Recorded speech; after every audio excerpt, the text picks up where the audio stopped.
Hey, Sawate Discipoli and Sawate Omnes, welcome again.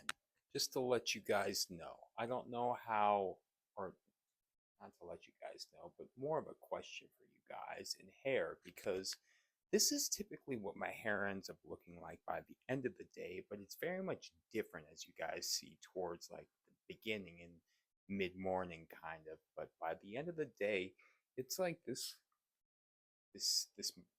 mop on my head. Whatever. Anyways, I don't know if you deal with it, but if you do, comment below. And if you know, because it seems like people like the curls like this, I would like to entertain it more, but for some reason doesn't like to do it in the mornings as much. Anyways, let's get into our not really word of the day, but spell of the day. It's the end of the day. Hope you guys have a great day. That being said, though, I was talking about J.K. Rowling and how, like, well, you know what? She's a classicist, so she can kind of bend the rules, right? Just like how authors that have a great command of diction and language, they can do that. And an author that I think about is Cormac McCarthy, for instance. And the first book I read by him, The Road, with the dialogue, there's not really any punctuation. You see how it's kind of like disjointed and almost seems like a stream of consciousness between the the two characters. I won't give much to it other than it's just, a father and a son trying to make their way south during a post-apocalyptic dealio.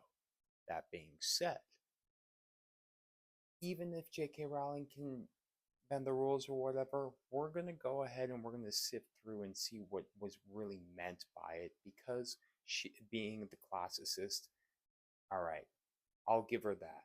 That's all I'm going to give her, because she needs to stay in her own lane. And unfortunately, I think she's veered too much outside of her own lane that she can't really get back in the lane that she was in.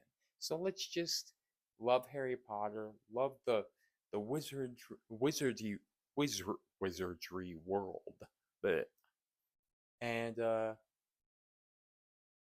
appreciate that. Anyways, sorry, I was going to say something about Cho Chang, but I'm not going to.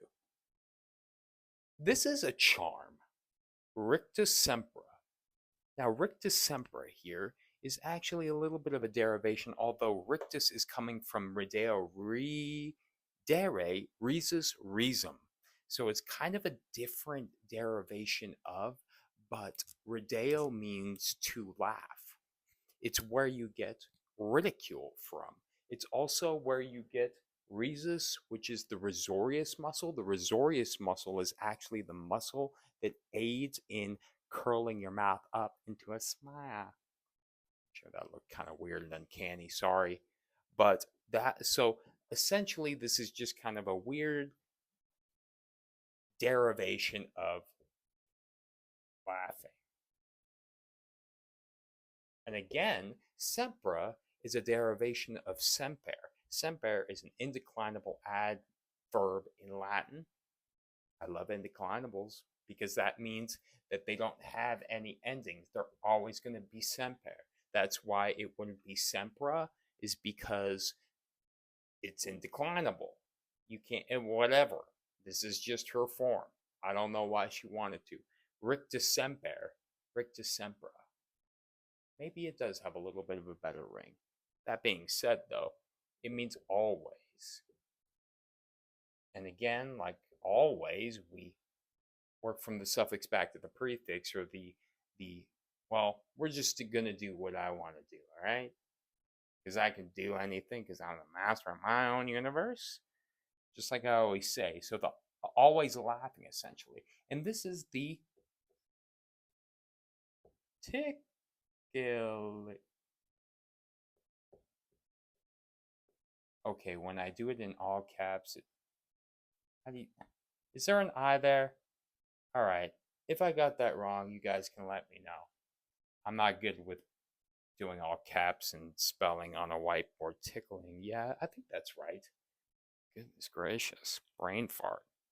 And, well, the tickling charm is that you're always laughing. You're always getting tickled. Get a little giggle muffins, you.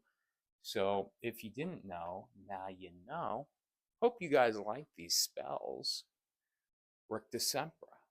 Makes me think of the only Harry Potter game that I ever played, but it was such a good game because me and my brother only had a PC back in the day, was the Harry Potter Prisoner of Azkaban on PC.